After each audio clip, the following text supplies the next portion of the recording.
Como se iniciou a Primeira Guerra Mundial, parte 4. Anarquia e caos estavam no ar.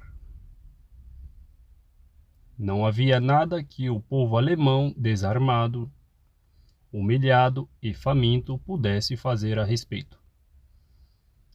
Já que os comunistas ocuparam partes de muitas cidades, em 1929, o Reserva Federal causou a Grande Depressão. O pesquisador Boris Borisov, em seu artigo intitulado A Fome Americana, estimaram as vítimas da crise financeira nos Estados Unidos em mais de 7 milhões de pessoas. As potências globalistas tinham agora conseguido orquestrar ainda outra fome, que matou milhões de europeus brancos, como na Rússia anteriormente. Ben Bernanke disse sobre a Grande Depressão: "Nós a causamos." Por nós, Bernanke, claro, quis dizer os líderes judeus do sistema da Reserva Federal. Lá na Alemanha, os efeitos da engendrada quebra do mercado de ações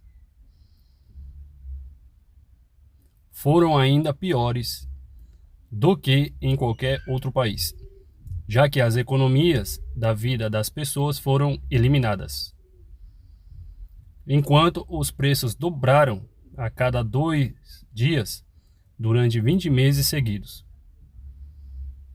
Em 1922, a inflação subia totalmente fora de controle.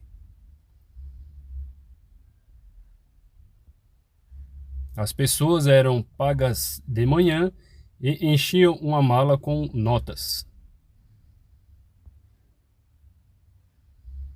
E eles tinham que correr para as lojas, porque no tempo entre o pagamento e o tempo em que compravam seus bens, sua comida,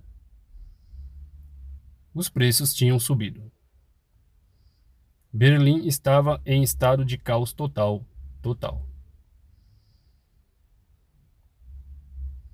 Centenas de milhares de desalojados morrendo de fome nas ruas. Ao mesmo tempo, você tinha pessoas muito ricas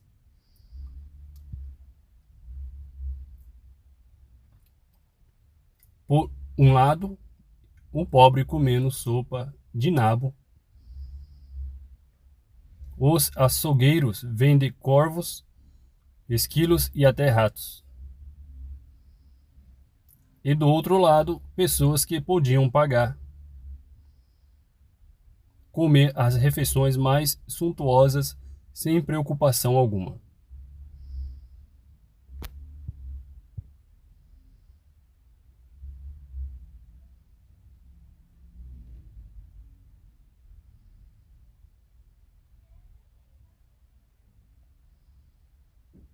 Os alemães tinham que pagar de 2 a 20 bilhões de marcos por um único selo postal. Um pão custava 2 bilhões de marcos. 450 gramas de manteiga custava 2 trilhões de marcos. A classe média alemã foi a mais atingida e viu todas as suas economias e negócios sendo destruídos. Famílias famintas e as crianças mendigavam nas ruas.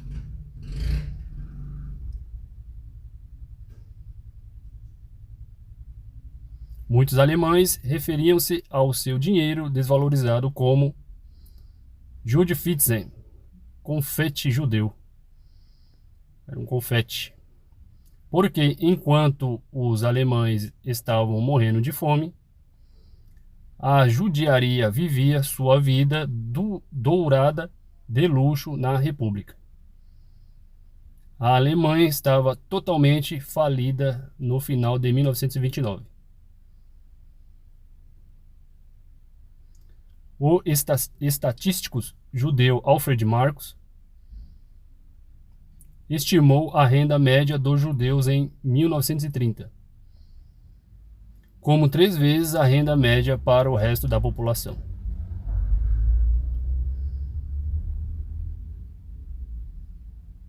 As indústrias, como no Ruhr, estavam todas falidas. Os trabalhadores eram despedidos aos milhões. Em janeiro de 1933, mais de 6 milhões de alemães estavam desempregados.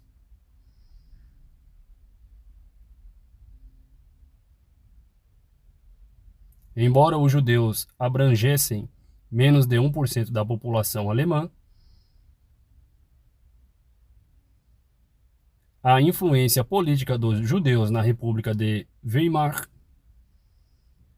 era enormemente desproporcional ao seu número na população.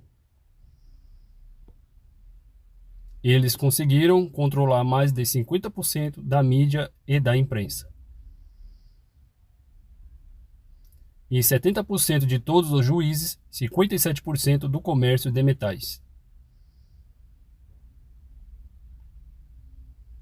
22% de grãos e 39% de comércio de têxteis.